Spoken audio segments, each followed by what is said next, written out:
Farmers demand tax relief now, but how do we lessen the burden on farm and ranch families without hurting schools? Plus, farm kids have a beef with Meatless Monday, and the state has a new egg director who's not so new. Plus, we talk one-on-one with Governor Dave Heineman to see why he's been so vocal on animal welfare issues. Get ready to grow.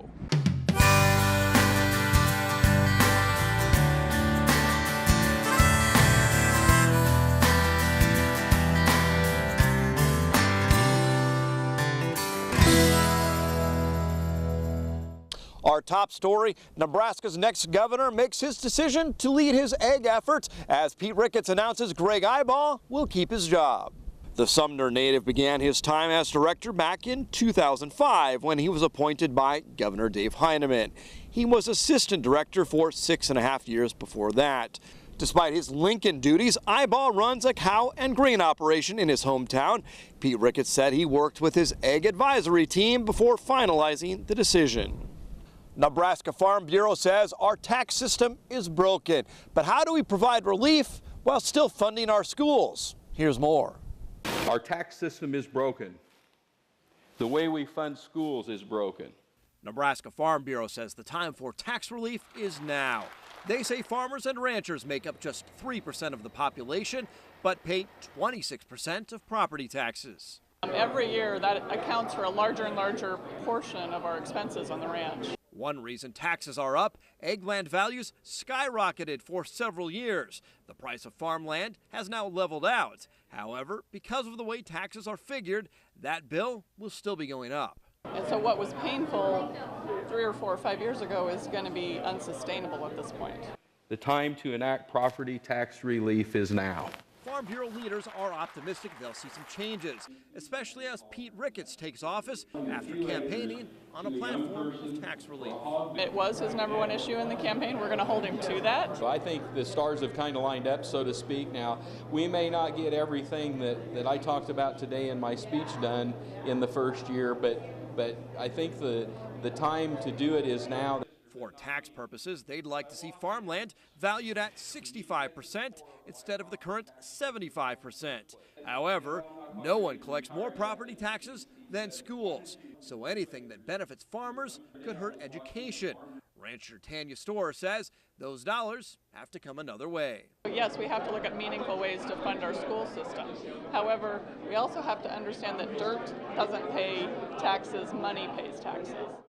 College kids involved with Farm Bureau say they've got a beef with a campaign to promote a vegetarian diet. Student government at the University of Nebraska-Lincoln recently debated Meatless Monday, a campaign that encourages people not to eat meat one day a week. Leaders in the college chapter of Farm Bureau fought back. They say livestock is a huge driver for the state, and agriculture is a big focus for the university, and their side won. What it really demonstrates is that young people today understand the importance of advocating for agriculture. They understand the importance of what we do on farms and ranches, and they know that that's extremely important to our future, and it really has a direct impact on our policy work as well. The effort was proposed by an environmental committee whose students said they wanted to make the case that meat production contributes to environmental problems. They were seeking $250 for informational flyers. A tool designed to help farmers may be deployed on the battlefield. The Cosmic Ray Neutron Rover was designed by an assistant professor at the University of Nebraska. It was developed to measure soil moisture in farm fields. It measures neutrons that escape from soil after cosmic rays reach Earth's surface. Scientists say the device could help the military make soil maps on the fly to better predict where heavy equipment should travel.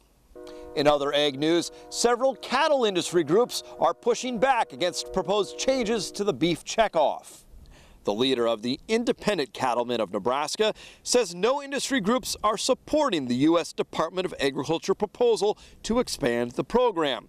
Currently, a checkoff fee of $1 per head is charged when cattle are sold. The money funds promotion for the industry and increasing beef demand. And one of those cattle industry groups, the Nebraska Cattlemen, celebrating a profitable year and looking towards the future. Hundreds of cattle producers met this past week in Kearney for the Nebraska Cattlemen's annual convention. Besides honoring members on their service to the industry, they're taking on new issues like discussions of that possible second beef checkoff, a topic that could be facing certain challenges. That's certainly an issue that's being played out more so on the national stage. Our leadership and staff are engaged on the issue, but that's one that we'll be working on going forward, and we've got policies in place to address it. The cattlemen also hosted informational and policy meetings. U.S. beef exports continue at a near record pace, and the beef checkoff has a connection to that, as you can see in this piece produced by the Beef Checkoff. On a fall day in southeastern Nebraska, Mark Jagels is dodging raindrops as he moves cattle through his pasture. A fourth-generation farmer, besides cattle, Jagels also raises corn and soybeans with help from his son, Jason. One reason the family's optimistic about the future of their farm is the continued growth in exports of U.S. beef. The growth in beef exports, I think, has been tremendous. I mean, this is really where we're making the money, I think, on what we're exporting to other countries. You know, you look at the added value that we're getting of over $275 per animal. We're exporting just a little bit over 13% of our total beef production here in the United States. Jagels has seen foreign demand for U.S. beef firsthand, having served a year as chairman of the U.S. Meat Export Federation. USMEF, a contractor to the Beef Checkoff, has continued to push beef exports to record values. I think it's important that we continue to invest beef checkoff dollars in organizations like USMEF and others to increase our foreign market development, because with increased numbers we're going to see increased production, and we're going to have to continue to export or find a home for that increased production. And Jagels notes that research by Dr. Harry Kaiser of Cornell University shows an $11.20 return for every beef checkoff dollar invested by producers like him. Well, the Beef Checkoff, I think, is a vital tool that we have as producers that we pay, that is invested in programs, not only domestic but international, to help move our product. According to Dr. Kaiser's research, foreign beef demand would be 6.4% lower without the checkoff. With the Beef Checkoff in place and USMEF working in more than 80 countries, Jagels says exports of U.S. beef to places such as Japan and Hong Kong are growing, and new demand is being uncovered in markets such as the Middle East and Europe. Thoughts like those can help make a damp day a little brighter. In Nebraska, I'm Brian Baxter reporting. The Attorney General of Kansas has joined with his counterpart in Nebraska in a fight over ethanol. Kansas AG Derek Schmidt is asking a federal appeals court to block EPA regulations. States may soon be required to use what's known as the MOVES 2014 model that Schmidt says is not backed by science.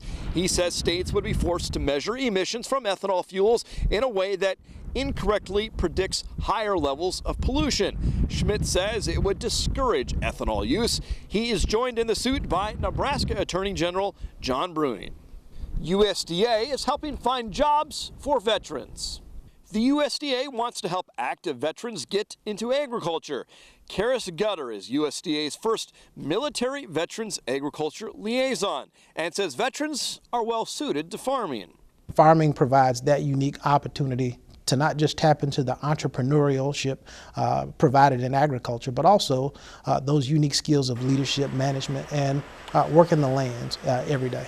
Gutter says veterans need access to land and capital to get started in farming. And we're going to ensure that veterans have an ability to access those resources in an expedited way. Gutter says USDA is also committed to helping veterans start careers in the agriculture department. Sustaining a long-term water policy is on the priority list for Kansas. The administration of Governor Sam Brownback is moving forward on a plan. Parts of that plan include dredging state lakes and possibly building an aqueduct from the Missouri River to western Kansas. That would require large amounts of new revenue as well as cooperation from other states. In western Kansas, farm irrigation is depleting the underground Ogallala Aquifer.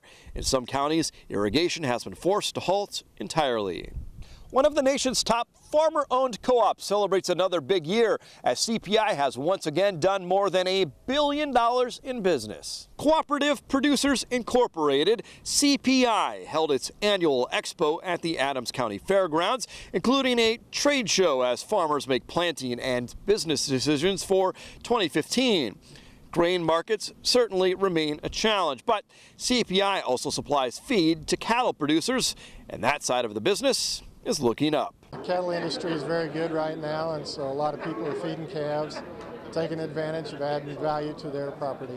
CPI has had its challenges this year. Summer storms damaged a number of grain elevators, but they worked hard to replace that capacity by harvest. The farmers we spoke with called it an average year, a good crop, but that price outlook continues to look pretty poor. They were featured right here on NTV's Grow and now getting a big award from Nebraska Farm Bureau. Ben and Jamie Keep of Coatesville received the 2014 Young Farmers and Ranchers Excellence in Agriculture Award. The award is designed to recognize young farmers and ranchers for their contribution and involvement in Farm Bureau and agriculture.